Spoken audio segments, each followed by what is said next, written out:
So if there is one thing I could change or take out or whatever from this movie, it would be this moment right here. My job, my real job, is helping the world, standing for truth, justice, and the American way.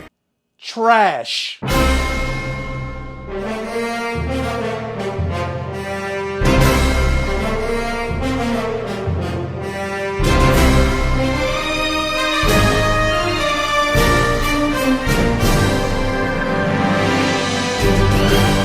And welcome to my safe game, and thank you guys so much for clicking on this video and joining me for another review here on the Black Gay Comic Geek channel. If this is your first time checking out my channel and checking me out, thank you so much. Hey, how's it going? Let me introduce myself.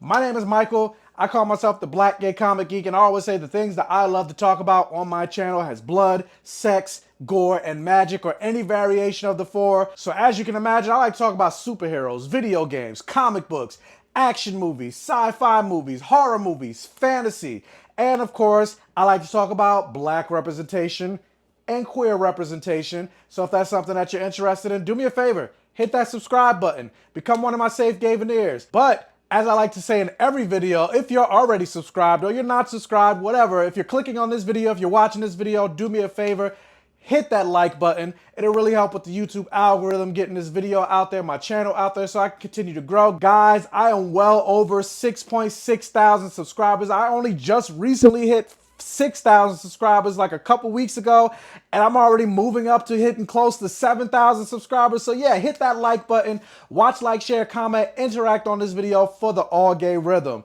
So yeah, guys, I recently at New York Comic Con, which was now 2 weeks ago, got to see the world premiere of the newest DC animated film called Batman and Superman: Battle of the Super Sons. And just a little flex, cause I can, but I actually got to hang out and meet one of the voice actors in this movie. He actually voiced one of the characters of Jimmy Olsen, Mr. Zeno Robinson himself. And if you guys are My Hero Academia fans, he is the English dub voice actor of Hawks, and he also did a bunch of other voice acting gigs as well. But also, not only was I able to see the world premiere at New York Comic Con, but Warner Brothers Pictures actually sent me a free copy of the movie. So thank you, Warner Brothers and DC Animation. Right now, the movie is only on home video, but I'm pretty sure at some point it's gonna end up on HBO Max sooner rather than later. But it's a DC animated film. I pretty much have the majority of the DC animated films on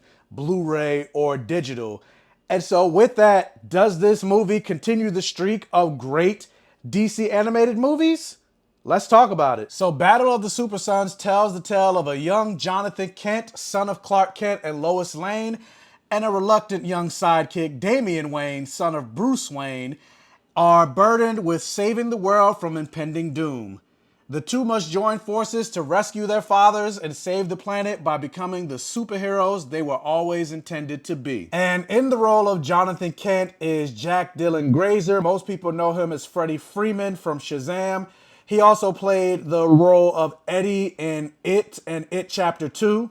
And interestingly enough, I believe it was last year, Jack actually came out as bisexual. So just like Jonathan Kent, he too is bisexual. And in the role of Damian Wayne is 25-year-old actor Jack Griffo. And when I looked up his IMDb, I wasn't familiar with anything that he's been in, but I'm familiar with him now. And so those are the two that make up your main two leads of Damian and Jonathan. And giving life and voice to Batman is legendary voice actor Troy Baker. He's actually like the second best interpretation of the Joker behind Mark Hamill, and he's done tons of other voice acting as well. And then you have Travis Willingham, who is the voice of Superman Clark Kent. And if you guys watch Legend of Vox Machina, he's also the voice actor of Grog. And speaking of another Vox Machina alum, Laura Bailey, who voices Lois Lane in this movie, she is the voice of Vex in Vox Machina. And so yeah, that's the main cast that you have with this movie. Now with that said, like, this movie is incredibly predictable. Like, the main villain for this movie is Starro. And if you've seen James Gunn's The Suicide Squad and you know what happens with those characters in the Suicide Squad, that's basically what you got in this movie. Like, everything that you expect to happen in this movie is exactly what happened. You have these two heroes of Damian Wayne and Jonathan Kent who are unlikely heroes. They have to come together to save the day from their fathers who are now possessed by Starro. The rest of the Justice League that's possessed by Starro, they have to figure out a way to save the day. And so in that, the movie is very predictable. It's very paint by numbers. But despite that, I loved the hell out of this movie. And the reason I love this movie, because a lot of times people think something like a predictable movie means a boring movie. And it's like, no, there's really nothing new under the sun.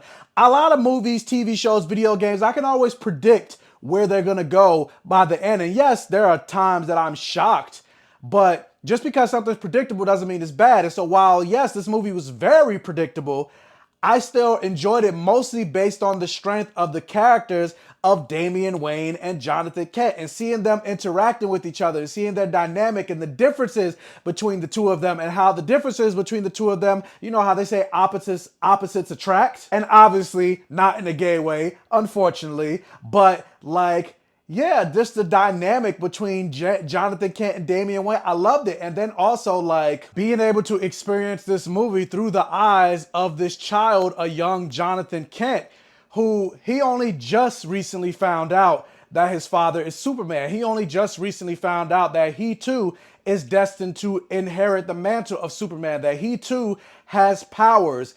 And just seeing the excitement and hearing the excitement and experiencing that, juxtaposing the brooding, trying to be cool and suave Damian Wayne, who thinks he has it all figured out because he was raised by Ra's al Ghul and Talia al Ghul to basically be an assassin from the moment he was born.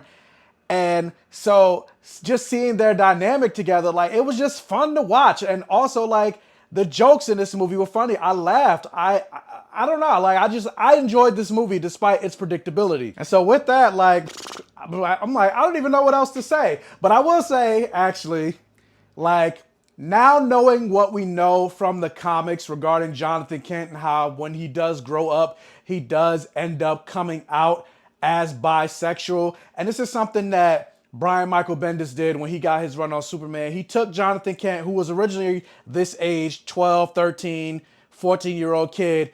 He sent him to the future, and then Jonathan Kent aged up and he became 18 years old. Then he went back to the past, and now he's basically an adult. But then Damian Wayne, who didn't go to the future, he's still a kid. Damian Wayne is still like 14 years old. So now you have these best friends, these super sons who are basically the same age, and they were supposed to grow up together. Brian Michael Bendis, because he didn't want to deal with a kid, he aged up Jonathan Kent. And so now Jonathan Kent is an adult currently in the comics. And while I do somewhat enjoy Tom Taylor's run on Superman, I enjoyed the fact that we have a bisexual Superman, another queer character in comics. Watching this movie just made me go like, damn, like, I still wish Jonathan Kent was still a kid in the comic, or at least was still able to grow up with Damian Wayne. Like, they still have them interacting with each other in the comics to, you know, create the Super Sons dynamic, but it's not the same anymore because John is now a grown-ass adult. And so I'm just thinking about all the stories that we could have gotten with them growing up together as kids, and also especially knowing what we know now about John. I'm like, there's no way Jonathan didn't have a crush on Damian when they were when they were kids growing up together. And then I'm like, damn, why couldn't we get a brothers in arms story, and then eventually they grow up to be lovers in arms? Like, they grow up together and then they realize, wait, we kind of like each other. But I'm not even gonna go on that. I'm just like, I want that. Cause somebody said to me, was like, I don't think they had a crush, or I don't think John had a crush on him. Like, why can't they just be brothers in arms? And I'm like, because we always get that. Every story is them being brothers in arms. Why can't there be a story of them being brothers in arms to lovers in arms? Like, again, people always say, why does it always have to be gay, bro? It's like, it never is. It's not. So yeah, but anyway, it's not what happened. But what could have been. But yeah, I don't really have anything else to say. Is it like the best of the DC animation movies like Flashpoint or Suicide Squad, Hell to Pay, Superman, Batman, Public Enemies? No. But it's definitely nowhere near the worst. And I don't even think it would be in the middle. It would definitely probably be in my top 10. I definitely had fun with it. I want to see more Super Sons animated movies, dynamic between the two of them. And so, yeah, I would say for me, Batman and Superman, Battle of the Super Sons is a hit. So anybody out there that decided to get it on digital, or rented? Have you seen Battle of the Super Sons? What did you think about it? Did you enjoy it? Did you like it? Did you think it was okay?